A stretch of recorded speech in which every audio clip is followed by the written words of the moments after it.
मैं अपना एक छोटा सा बिजनेस चलाता हूँ केमिकल्स का, स्पेशलिटी केमिकल्स का for textile industry. Meera Chem Industries मेरी कंपनी का नाम है। कंपनी के फाउंडर हैं मेरे फादर मिस्टर काशी मुरार का। मेरा छोटा भाई है मेरे साथ में, मनीष मुरार का। It's a family business and we are catering to textile industry since last about 3 decades.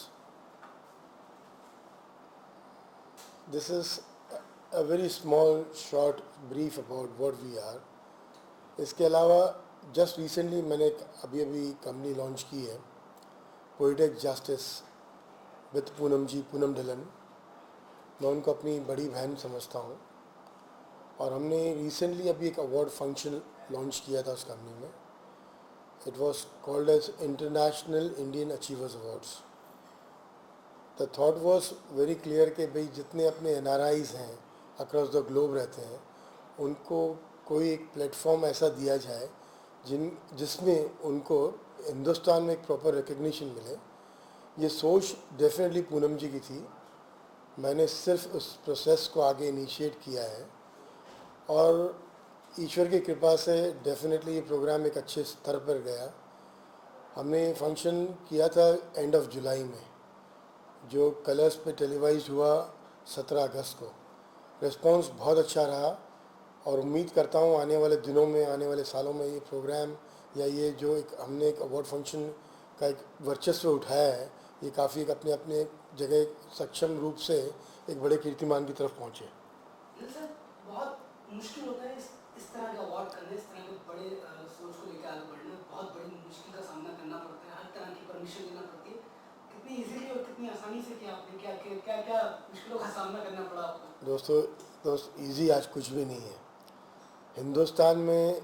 मैं ये बोलूँ अगर कुछ चीज़ सिंप्लीफाई हो रही है तो नहीं हो रही है। डेफिनेटली हर चीज़ में मुश्किलें हैं, चाहे वो कुछ छोटे छोटे परमिशन हो। और वेन्यू मैंने ये कहना कि एक अवार्ड फंक्शन किया हमने, बड़ा सिंपल लगता है बोलने में, लेकिन उसमें जो मुश्किलें हमने फेस की, जो तकलीफ़ें झेली, जो रातें हमने ख़राब की, या हमने कुछ रातें ऐसी भी निकाली जहाँ पे बिल्कुल बेबस लाचार थे कि ये प्रोग्राम हो पाएगा कि नहीं हो पाएगा। काफ़ी कुछ मुश्किलें आई, काफ़ी कुछ दौर ऐसे गुजरे जहाँ पे इवन पूनम जी को बीच में लगा कि नहीं भाई, आई थिंक अपने को कहीं एक बार विड्रॉ कर लेना चाहिए। समहाउ मैं उस माइंड फ्रेम में नहीं था कि अपने विड्रॉ करना है, कि हम काफ़ी आगे बढ़ चुके थे प्रोग्राम को लेके। और दैट वाज द थॉट कि भाई इसको कैसे भी फ्लोर पे लाना है। करीब करीब 10 महीने लगे इस प्रोजेक्ट को फ्लोर पे आने में। मेरे लिए ये बोलना आज बहुत आसान लगता है कि एक प्रोग्राम हमने कर दिया ना, बहुत मुश्किल था। लेकिन आदमी जब तक कोई चीज़ के लिए आगे नहीं बढ़ता तब तक वो सीखता भी नहीं है। जैसे पोइट्री थी जब मैं बच्चा था, या मैं जब स्टूडेंट था स्कूल के दिनों में, चीटी के ऊपर एक पोइट्री थी। नन्ही चीटी जब दाना लेकर चढ़ती है, चढ़ती दीवारों पे से 100 बार फिसलती है, चढ़कर गिरना, गिरकर चढ़ना ना उसका खरता है, कोशिश करने वालों की हार नहीं होती। That was the title. बस वही एक थॉट लेके हम भी आगे बढ़े कि चलो कोशिश करनी है। बिल्कुल कोशिश की और सफल हुए। पर्सनली किस तरह का रिस्पांस मिला आपको? क्योंकि जिस दिन कलर्स पे टेलीकास्ट हुआ, उस दिन कल आपके लिए बहुत बड़ा रिस्पांस हुआ। ज़बरदस्त रिस्पांस रहा। इवन कुछ लोग, भाई मैंने अनफॉर्चुनेटली मैं बॉलीवुड से जुड़ा हुआ आदमी नहीं हूँ, मेरा अपना एक छोटा सा आशियाना है, छोटा सा बिजनेस है। तो उस हिसाब से जिस सर्कल में मैं उठता बैठता हूँ, और जब उनको इस चीज़ का पता चला, इवन दे वर सरप्राइज्ड कि यार how can a man from this industry get into some other industry. But उनका रिस्पॉन्स पॉजिटिव था कि भाई एक अच्छा प्रयास था, एक अच्छी CSR एक्टिविटी थी और एक फील फैक्टर था कि जो लोग जिनके बारे में खाली हम सुनते भी नहीं हैं, हिंदुस्तान में हमने जिन लोगों को, जिन शहरों को हमने इनवाइट किया, चाहे वो USA से किया कि UK से किया कि सिंगापुर से किया, UAE से किया, उन शहरों को अपने देश में कोई जानता भी नहीं था। आज इस माध्यम से उनको लोग आज पहचानते हैं। ऐसे एक खास उदाहरण दूंगा आपको मैं। मेडिकल फ्रेटर्निटी के डॉक्टर थे, डॉक्टर जीवनंदम, जिन्होंने 1000 बाईपास सर्जरीज की है और वो सर्जरीज की है उन्होंने USA में, जिनके लिए सब डॉक्टर्स जब जवाब दे देते हैं कि भाई इस केस का कुछ नहीं हो सकता है, उन केसेस को वो हैंडल करते हैं। अपने आप में बहुत बड़ा कीर्तिमान है। लेकिन अपने वतन में, अपने देश में उस आदमी को जो खुद हिंदुस्तानी है, एक छोटे से गांव से, केरला के गांव से वो US से गए, उन्होंने वर्ल्ड वाइड अवार्ड्स लिए हैं, लेकिन हिंदुस्तान में उन्हें अवार्ड कभी नहीं दिया गया। जब वो स्टेज पर थे उनकी आंखों में आंसू थे कि भाई मैंने अवार्ड हर कंट्री में लिए हैं, लेकिन अपने देश में मुझे कभी कोई अवार्ड नहीं मिला। वो अपने आप में एक फील था जो हमें एक एक एक अलग मुकाम पे ले गया उस समय कि यार ये है वो चीज़ जो डेफिनेटली हमें एक अल्टीमेट सुकून देती है कि हमने कुछ ऐसा किया। We brought smiles to people whom probably people should have thought of long back. Sir आप उस इंडस्ट्री से बिलोंग नहीं करते, लेकिन फिर भी आपने इतने बड़े अवार्ड को मैनेज किया और आपके जॉनर अलग और ये जॉनर अलग, किस तरह से मैनेज किया और किस तरह से आपने संभाला इस चीज़ को? The backbone was पूनम जी।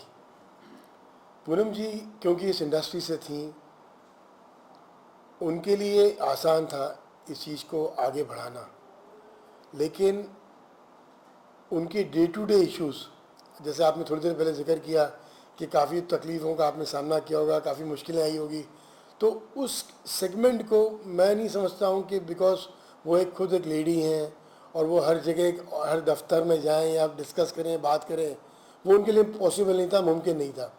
वो फॉर्मेट मैंने संभाला। इस वजह से जो तालमेल था पूनम जी का और मेरा, we could take it forward very smoothly. Sir celebrities को इकट्ठा करके लेके आने अवार्ड में, क्योंकि आज की तारीख में हर एक सेलिब्रिटीज़ आसमान की बुलंदियों पर और दिमाग भी मशहूर है वहीं पे ही, और उन्हें फिर एक ही जगह पे इकट्ठा करना, ये भी मैनेज करना बहुत बड़ी बात होती है। इन लोगों को किस तरह से मैनेज किया जाए? पर्सनल रिलेशंस, एक थॉट उनसे शेयर करना कि भाई एक बहुत अच्छा नोबल कॉज है। पूनम जी का पूरा प्रयास, उनके पुराने रिश्ते संबंध उन्होंने अपने जोड़े, कुछ लोगों को जोड़ने के लिए, इकट्ठा करने के लिए, ये सब चीज़ें मिला जुला के ही ये चीज़ आगे बढ़ सकी। सर आपने बॉलीवुड और एक ऐसे अवार्ड को नॉमिनेट किया, एक ऐसे अवार्ड को आपने बनाया जिसका सफ़र अब जारी किया है आपने बड़ी मुश्किलों के दौरान। अब कौन कौन लोग उनसे जुड़ने वाले हैं, क्योंकि नेक्स्ट स्टेप भी आपका शायद कुछ अलग ही थॉट के साथ आएगा? नहीं, कौन कौन लोग जुड़ेंगे इस समय ये बोलना मुश्किल है, लेकिन जैसे मैंने आपको कहीं बताना रह गया, हर जैसे हमने अलग अलग सेगमेंट्स डिसाइड किए अवार्ड्स के, hospitality, medicine, literature, different segments of society. Her segment के पीछे 2 जूरी मेंबर्स हैं जो हिंदुस्तान के टॉप एलाइट नॉन बायस्ड लोग हैं, जिन्हें ये मतलब नहीं कि अवार्ड किसको देना है और क्यों देना है। हाँ, वो उसकी मॉडलिटीज़ पूरी स्टडी करते हैं और फिर वो उस चीज़ को आगे बढ़ाते हैं टू द एडवाइजरी बोर्ड कि भाई हमने ये नाम शॉर्टलिस्ट किए हैं, हमारे हिसाब से ये डिज़र्विंग कैंडिडेट्स हैं, आप इनको कंसिडर कर सकते हैं। उसके बाद the advisory board takes it forward, उनको मेल भेजना, उनसे कंकरेंस लेना, उनकी अवेलेबिलिटी चेक करना, वो उस टाइम पे पॉसिबल है उनका आना कि नहीं आना, and accordingly we try to take it forward. Possibility और लोगों का जुड़ना मैं नहीं चाहता या मैं नहीं सोचता कि कोई इन जूरी मेंबर्स को मैं हमारा कोई भी थॉट है छेड़ना, बिकॉज हमारी जूरी इज़ वेरी लाइट। आज इंडिया की, हिंदुस्तान की टॉप जूरी मेंबर्स हमारे साथ में हैं for every segments. And trust me, non biased होना और एक अवार्ड को एक अपने आप में एक उस चीज़ का एक स्वरूप दिलाना कि भाई एकदम टोटली नॉन बायस्ड अवार्ड्स दिए गए, दैट इज़ वेरी इंपॉर्टेंट। और हमारा वही प्रयास है और कोशिश आखिरी दम तक यही रहेगी कि इसमें कोई हमारी उंगली नहीं उठा सके। सर बॉलीवुड में जिस तरह के अवार्ड होते हैं, हर आए दिन एक ना एक अवार्ड रखा हुआ है। कुछ लोग स्पॉन्सर के लिए अवार्ड करते हैं, कुछ लोग एक दिखावे के लिए करते हैं, एक बार हुआ दूसरी बार खत्म। आपने एक बहुत ही अलग तरीके से बॉलीवुड को यूज कर एक बेहतरीन लोगों को अवार्ड दिया, कॉज के लिए अवार्ड दिया है। किसी तरह के कुछ इस तरह के कमेंट्स हुए कि भाई अवार्ड आप क्यों कर रहे हैं, क्या वजह है? मुझे आज तक लोग बोल रहे हैं कि ये आप लोगों ने क्यों किया। आप इससे तो बेटर था बॉलीवुड अवार्ड्स ही करते, एक और कुछ और ही सोचते, ओनली ऑन बॉलीवुड अवार्ड्स। देखिए, हमारा थॉट बॉलीवुड अवार्ड्स बिल्कुल नहीं था। हमारा थॉट्स बहुत क्लियर था, और थॉट्स इतने क्लियर थे कि हमें कुछ ऐसा करना है जो अभी तक किसी ने इस बारे में सोचा नहीं था। मुझे आज भी फ़ोन आते हैं कि भाई आपको इसमें क्या हासिल हो गया। भाई मॉनेटरी बेनिफिट्स मुझे कुछ नहीं हासिल हुए, बट एक सोलेस, एक थॉट, एक फील फैक्टर कि हम कुछ ऐसा कर रहे हैं जहाँ हम हमारे अपने दोस्तों को, हमारे हिंदुस्तानियों को उस जगह पे लाके बैठा रहे हैं जहाँ वो ओरिजिनली अपने देश के हैं और अपनी वतन आके अपनी मिट्टी की फील करते हैं वो, कि हाँ भाई हमारे वतन ने हमको फाइनली कंसीडर किया, सोचा कि हम इस योग्य हैं, और इसलिए हमें आज हमें इस चीज़ के लिए फेलिसिटेट किया गया। जिस तरह से गवर्नमेंट को जो काम करना चाहिए, जितने भी हिंदुस्तान का नाम बाहर देशों में रोशन कर रहे हैं, ये नाम उन्हें इस तरह से प्राउड महसूस हो रहा है, वो काम जो गवर्नमेंट को करना चाहिए, वो थॉट आपने अपने दिमाग में लेकर, क्या आप नहीं चाहेंगे कि इस तरह से गवर्नमेंट को भी आपको करना चाहिए, इस तरह के लोगों का मान बढ़ाना चाहिए? भाई देखिए, सरकार हम चलाते नहीं हैं, लेकिन डेफिनेटली अगर सरकार इस चीज़ के लिए आगे बढ़ेगी, हमारी तरफ से बहुत, हम बिल्कुल ओपन हैं उनसे डिस्कशन करने के लिए। और अगर सरकार हमें इस चीज़ को प्रोत्साहन दे, हम कुछ चाहेंगे, और सरकार का अगर प्रोत्साहन मिले तो शायद ये सेगमेंट हम और एक अलग स्तर पे ले जा सकें। सर अवार्ड की अगर ये बात हो गई, लेकिन अगर मैं बात करूँ एक पर्सनल तौर पर, जितने भी सेलिब्रिटीज़ हैं या जितने भी हिंदुस्तान का नाम रोशन कर रहे हैं बाहर देशों में, ये जो भी विदेशी लोग उन्हें उस चीज़ का मान दे रहे हैं, उस चीज़ का अवार्ड दे रहे हैं, हिंदुस्तान में लोग इस तरह के कदम क्यों नहीं उठाते? क्या वजह रहती है कि वो किस चीज़ को दबा कर ले जाते? जिस तरह से आपने कदम आगे बढ़ाया। भाई आपका सोचना या आपके विचार बिल्कुल दुरुस्त हैं।